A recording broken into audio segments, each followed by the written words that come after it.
Today's story is about success, temptation, and a promise that should never have been broken. Welcome to African Tales by Nathan.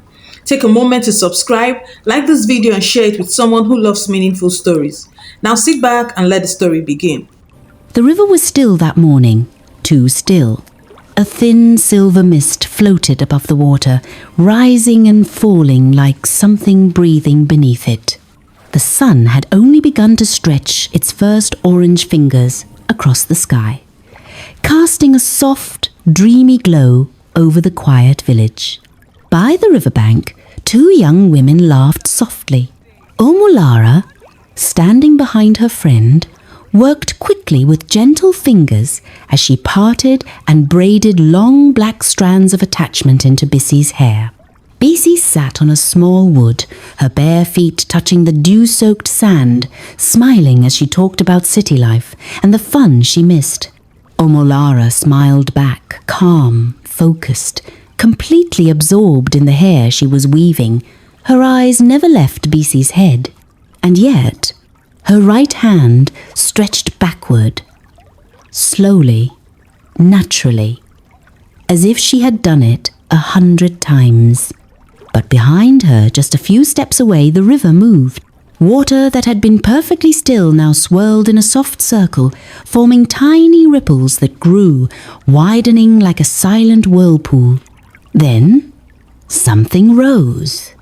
Half submerged, half veiled by the mist, a beautiful mermaid spirit emerged from the river. Her long black hair dripped like midnight water. Her eyes glowed faintly, neither angry nor kind, just watching. Her smooth aquatic arm lifted gently, offering a single strand of black attachment. And Omolara, without turning, without looking, without flinching, collected it calmly with her outstretched hand, smiling as she worked, as though receiving hair from a river spirit was the most natural thing in the world. Bissie continued talking, completely unaware, but behind them, the mermaid hovered silently, her tail glimmering beneath the water, her gaze fixed on Omolara, her expression unreadable, and the river whispered, something ancient, something binding, something that would follow Omolara everywhere her name would go. Please like, share, and subscribe.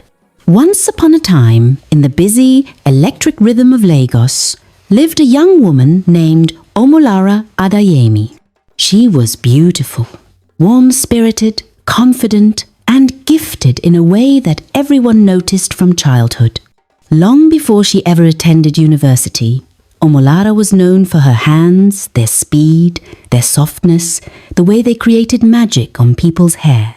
She could braid neatly, swiftly, and with creativity that made her stand out even among trained stylists.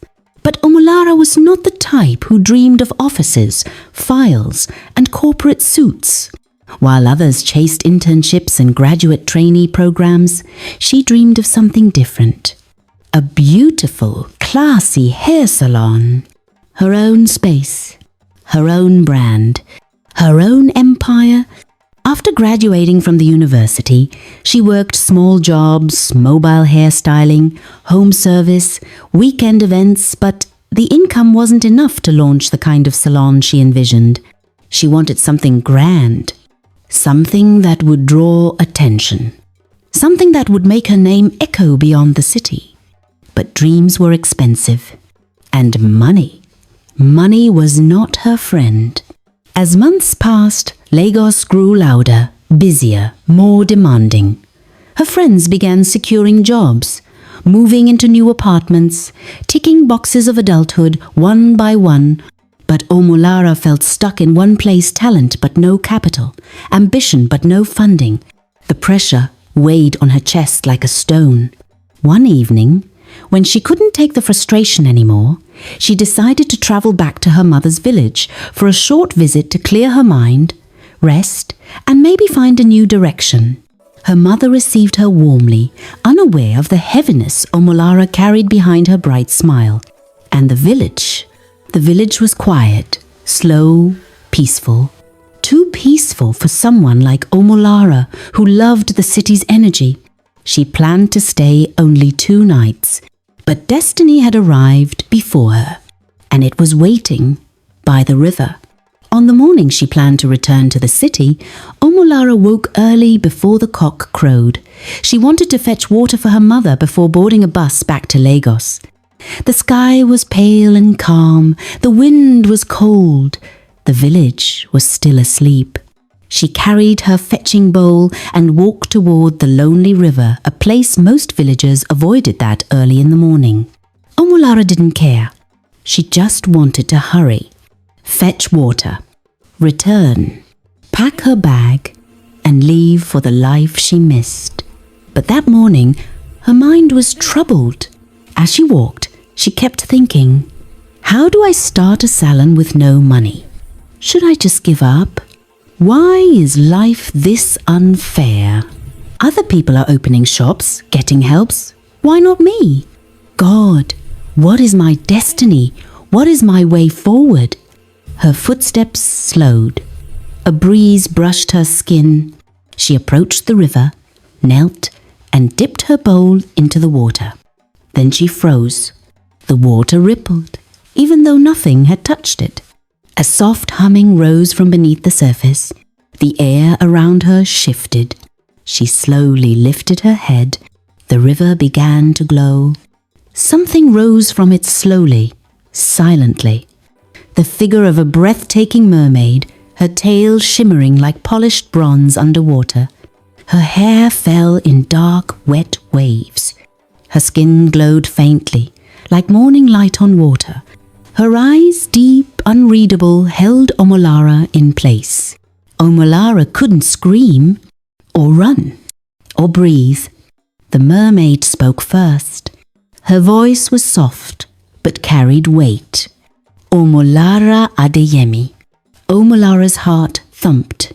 I have watched your tears, your dreams, your hands, the mermaid said. Your gift is pure. Your destiny is bigger than you think. Omolara trembled. What? What do you want? The mermaid smiled, slow and calm. I want to give you wealth. I want to give you fame. I want to make your hands faster than the wind. I want to send customers to you from every direction. Omolara swallowed. Her voice was barely a whisper. But why me? Because your heart is desperate, and desperation is a door. The river stilled. Then the mermaid said the sentence that would change everything. Open your salon by this river, and I will work beside you. Omolara stepped backward. What? Here? By the riverside? How will I get customers here? You will, the mermaid said calmly. People will see your work. They will chase you. They will travel to meet you. Your name will spread. Omolara stared, confusion and fear fighting inside her. Then the mermaid added the one condition. You must never leave the river, no matter your wealth, no matter your fame, no matter the offers or pressure. Your branches may go to the city. Your name may travel anywhere. But you, Omolara, your feet must remain on this riverbank. Omolara exhaled quietly. That condition pierced her. She loved the city too much. She loved city fashion, city lights, city life. She couldn't imagine growing wealthy only to remain in the village forever. But then again, what option did she have? She had no money, no investor, no salon, no plan. She looked again at the mermaid's glowing face. Will you make me successful? She asked. Yes. I will have many customers? Yes. My talent will grow? Yes. And I will become rich? The mermaid's eyes gleamed. More than you have ever dreamed. Omolara hesitated, then nodded. I agree. The river went still. The mermaid smiled. Come back tomorrow with your comb and your attachments. I will send your first customer. Then she disappeared under the water. And with that, Omolara's path changed forever. The next morning, Omolara woke with a mixture of fear and curiosity. She hadn't told her mother the truth, only that she wanted to stay a few more days. She packed her comb, her scissors, some packs of attachment, a small towel, and walked toward the lonely river again. The mist hung low. The air was cold. Her heart raced. As she reached the riverbank, she muttered to herself, "What am I even doing here? Who will come to a river to make hair?" She sat on a flat stone, waiting. Eventually, she heard footsteps behind her. She turned. It was Bisi, her old primary school friend, now a glamorous big babe who lived in Abuja. Bisi had come home to visit her parents and was planning to return to the city that morning. Their eyes widened in surprise. "Omolara! Bisi?" They laughed and hugged. "Ah, you're glowing, oh," Bisi teased. "City is treating you well." Omolara smiled politely, but her heart was in her throat.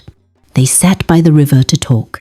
Bisi complained about how she wished she could braid her hair before travelling, but there was no time and no available stylist.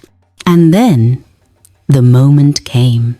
"Lara," Bisi said, "if not that I must return to Abuja today, I would have asked you to braid my hair." Omolara's heart jumped. She smiled slowly. "No problem. Sit. I'll finish your braids in 10 minutes. Bisi burst into laughter. 10 what? Lara, stop now. You want to braid this long hair in 10 minutes. Just sit, Omolara repeated calmly. Bisi, amused, sat on the wood.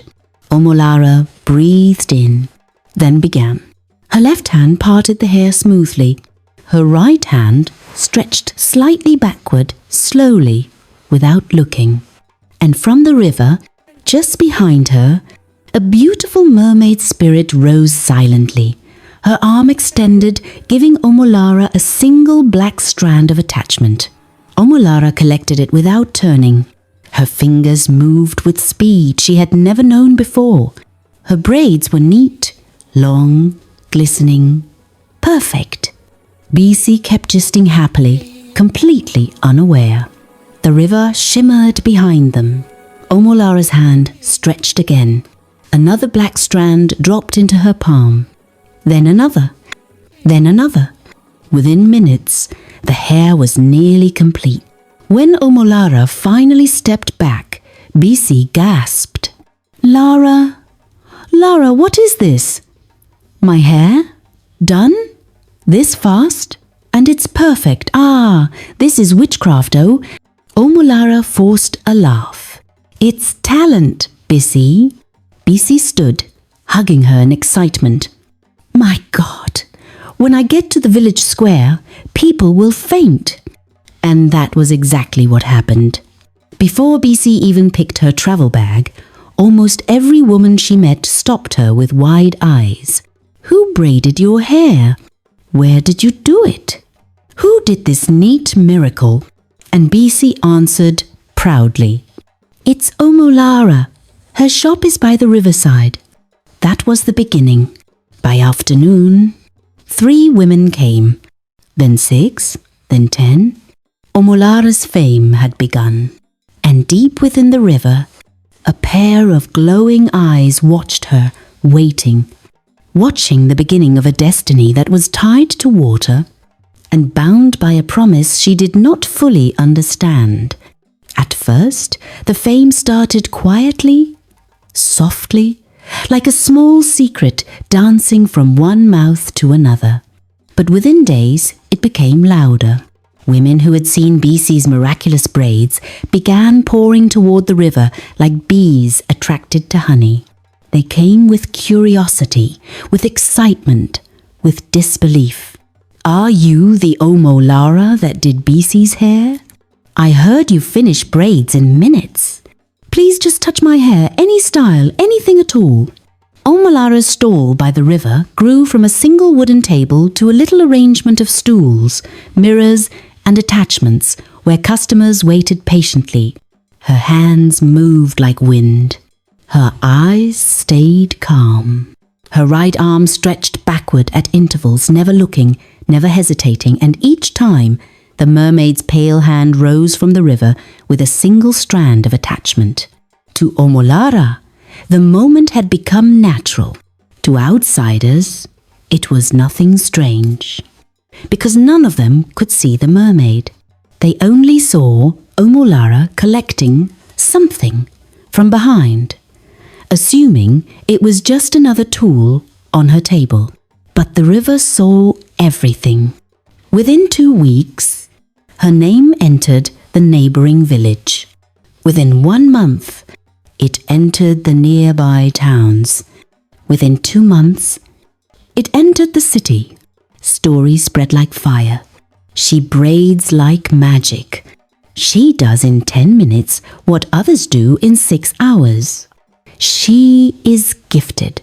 She is special. She is blessed. Women travelled from Ibadan, Abeokuta, Oshogbo, and even the outskirts of Lagos just to braid their hair beside the river.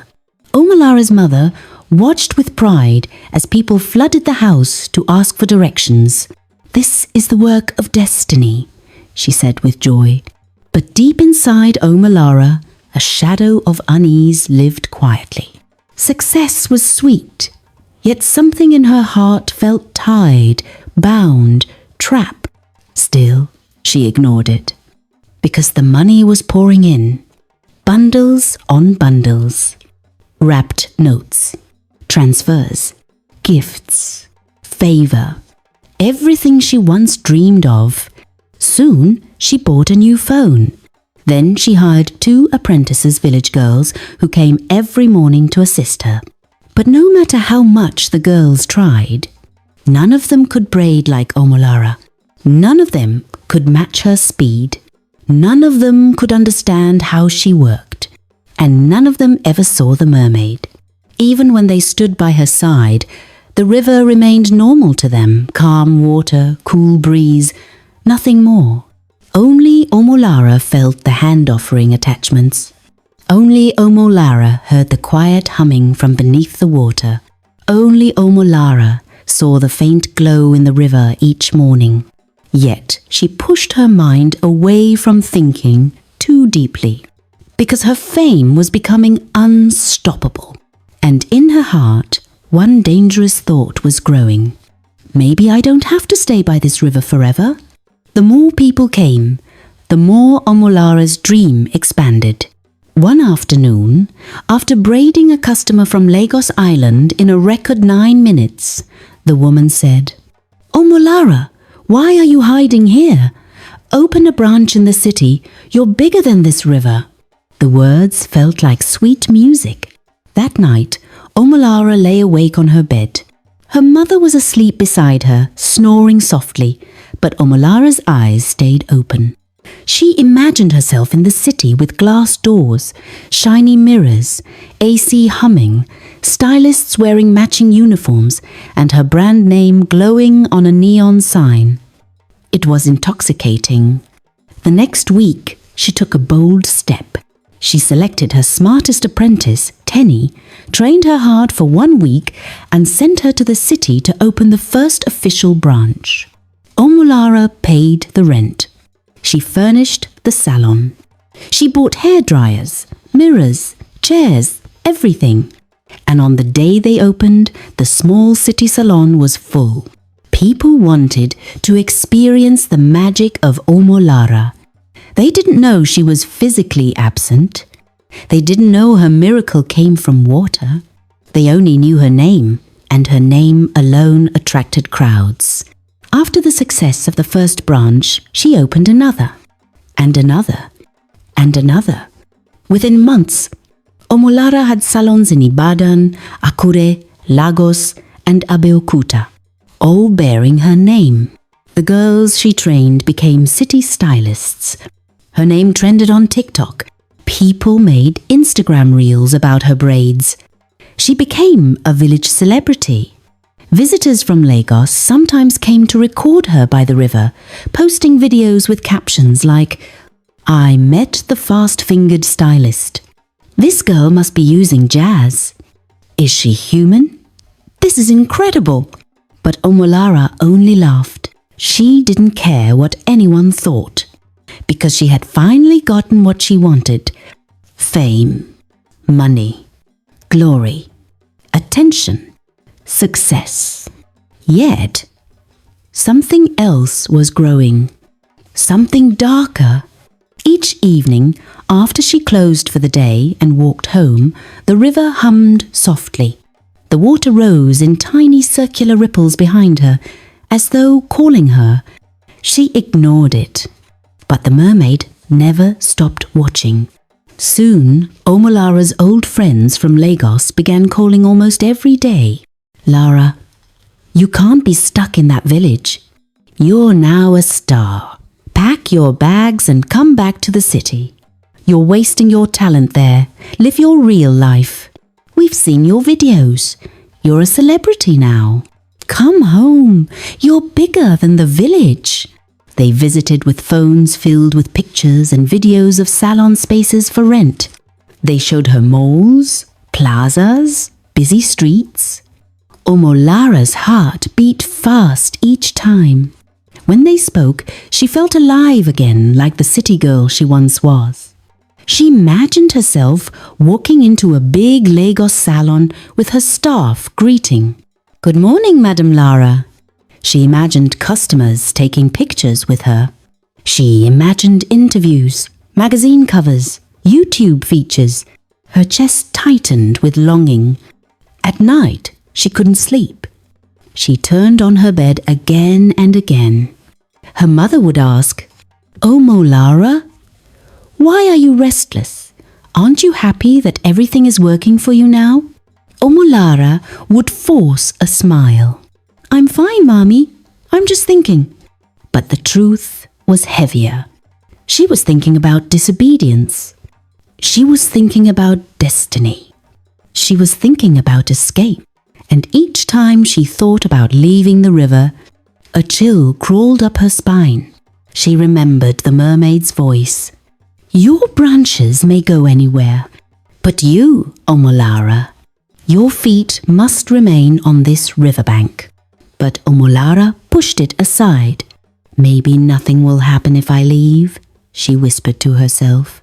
"Maybe it was just a threat. After all, she has helped me enough. I deserve to live in the city. This river is too small for me now." When her friends left after each visit, she spent hours thinking. She imagined running away quietly. She imagined telling her mother a fake story. She imagined packing her bags and boarding a night bus. The thought consumed her. Success tasted sweet, but freedom tasted sweeter. And for the first time in her life, Omolara began to resent the river. Its demands, its eerie calm, its invisible chains. She didn't want to be tied. She didn't want to be watched by unseen eyes. She didn't want a river determining her destiny. One night, she burst into tears silently, covering her mouth so her mother wouldn't hear. Her heart was tired. Her mind was full. Her success tasted bitter. And though she tried to hide it, every day the pressure grew stronger. Every day the temptation increased. Every day the river hummed, and the mermaid waited. Night had settled over the village like a tired blanket, quiet and familiar, but inside Omolara's tiny room, sleep refused to come. She lay awake, staring at the weak glow of her kerosene lamp as it flickered against the wall. Her thoughts were loud, louder than the night crickets, louder than her mother's soft snoring from the next room. Every day, the pressure grew. Every night, the temptation deepened. Her friends came almost weekly from the city, their voices sharp and persuasive. "Lara, this place isn't for you. You're now a big woman. You can't be bending by the river like one village apprentice. Your name is everywhere. Come to the city, come and shine. They showed her videos on their phones, long queues of girls waiting to braid hair in one of her new city branches, songs playing in the background, captions like, "Omolara touch, the queen of speed." But only Omolara knew the truth. She wasn't the one braiding in the city branches. She wasn't the one supplying the magic. She wasn't the one blowing the cold breeze of beauty. She wasn't the one weaving strands in minutes. She knew where her true power lived. She knew who helped her. She knew what fueled her fame. Yet, she wanted more. She wanted buildings. She wanted lights. She wanted noise. She wanted the feeling of being seen. She wanted the glory of walking into a shop and hearing girls whisper, "That's her. That's the Omolara." And so on the night she could no longer fight the desire, Omolara packed her bag quietly. Her hands were shaking, her heart was beating fast. She wore her simple gown, combed her hair backward, and stood by the door, watching her sleeping mother. "I'll send for you, Mama," she whispered to the darkness. "But I must go now. I must become who I'm meant to be." By 4:30 a.m., she was at the bus park. By sunrise, she was on her way to Lagos. By noon, she arrived at her biggest branch, where a large crowd was waiting as if for royalty. The girls screamed, "Omolara!" Phones came out. People recorded her. Her staff rushed out like security escorts. And Omolara felt something she had never felt before. City recognition. City admiration. City validation. She was home, so she thought. But when she took her first customer that afternoon, she noticed something unsettling. She started braiding, and braiding, and braiding. Minutes passed. Then an hour, then almost 2. Her hands were moving, yes, but something was wrong. The speed wasn't there. Her fingers weren't flowing like water. Her rhythm wasn't magical.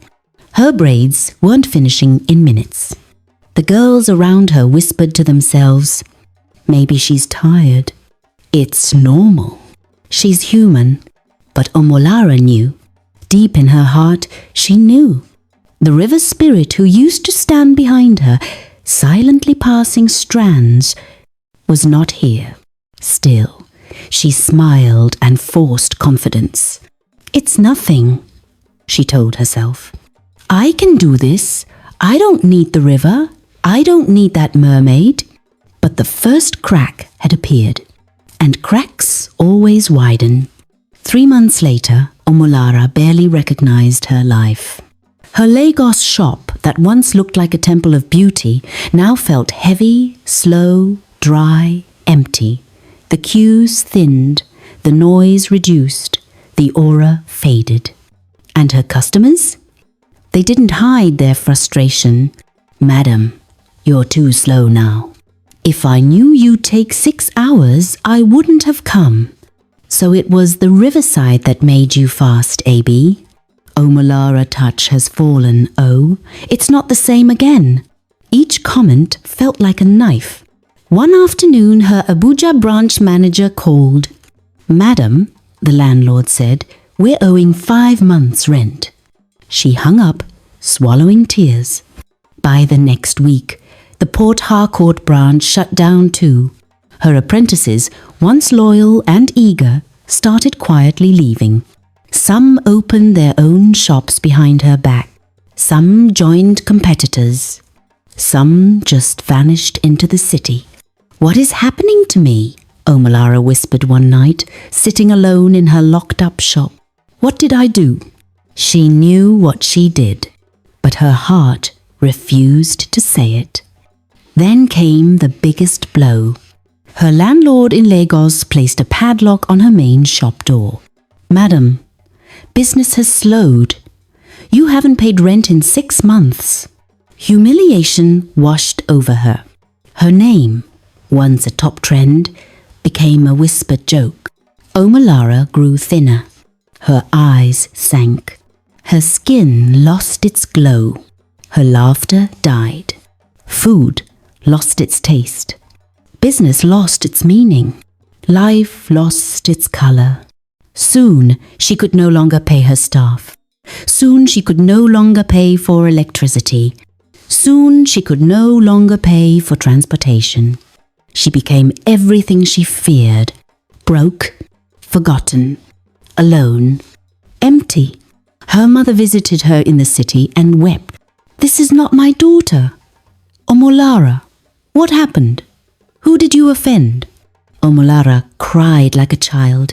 One night, after vomiting from stress and collapsing in her room, she woke up with a realization piercing through her chest like lightning. "I offended who blessed me." Her tears soaked her pillow as she whispered, "I must go home." She had nothing left to carry, nothing left to protect, nothing left to pretend. She was broken, and broken people always return to the beginning. Early dawn, the same hour she once left the village, was the hour she returned. Only this time, she was not glowing. She was not confident. She was not powerful. She was trembling. Her gown was loose around her thin body. Her slippers were worn out. Her hair was rough and dry. Her eyes held the weight of someone who had swallowed pain for months without chewing. She walked straight to the river like someone drawn by invisible chains. The river was quiet. Too quiet. The kind of quiet that felt like a warning. The water stood still. No ripples. No fish movement. No morning breeze. It was nothing like the lively, sparkling river she once knew. Omolara walked to the edge, knelt and cried. "I'm sorry," she whispered. "I didn't listen. I didn't obey. I failed you. I failed myself." The water slowly darkened. A cold wind blew. And then the mermaid rose. Slowly, gracefully, powerfully. Her hair floated over the water like a crown of shadows. Her eyes glowed with deep disappointment. Her silence felt heavier than thunder. Omolara trembled. "Mother of the river," she said through tears. I beg you, forgive me." The mermaid looked at her for a long time, and then she spoke, her voice echoing, like two voices blended into one. "I warned you, Omolara, because I did not want the river to return to loneliness. I chose you. I blessed you. I made your hands a wonder, so that people would come, so that their footsteps would fill my waters, so that laughter would warm this cold place." Tears ran down Omolara's cheeks. "But you left," the mermaid continued. "You abandoned me. You abandoned your source. You abandoned the covenant." Omolara pressed her forehead to the sand. Please, give me back the gift. I have learned my lesson." The river spirit shook her head slowly. "Some lessons cannot be reversed. Some blessings, once disrespected, never return." Omolara cried harder. "I beg you. I'm nothing without it. I'm nothing without you." The mermaid's voice softened but remained firm. "You will live. You will rise again. But not through my blessings. Only through your own hand. Only through your sweat. Only through the hard way." Then the water swallowed her gently. The river returned to silence. Omolara remained kneeling, shaking, crying, understanding the truth. The gift was gone forever, and so was her shortcut to success. But as the sun slowly rose and shone on her wet face, one thing became clear. Her story was not over. She would rebuild. She would rise. She would work. She would sweat. She would learn humility. She would respect her beginnings. She would honor her gifts. but this time without shortcuts. This time the hard way. Moral of the story: never abandon the source of your blessing. Success is sweet, but pride is deadly. What grows fast without patience dies faster without warning. Build your life on effort, not shortcuts. For shortcuts may give you speed, but they rarely give you roots. Thank you so much for watching till the end. Here on African Tales by Nathan, we share stories that carry meaning, lessons, and moments you won't forget. If this story moved you, please like, share, and subscribe. And turn on the notification bell so you're always first when a new story drops. Let us know in the comments where you're watching from. We read every message. See you in the next story. Bye, guys. Did you make your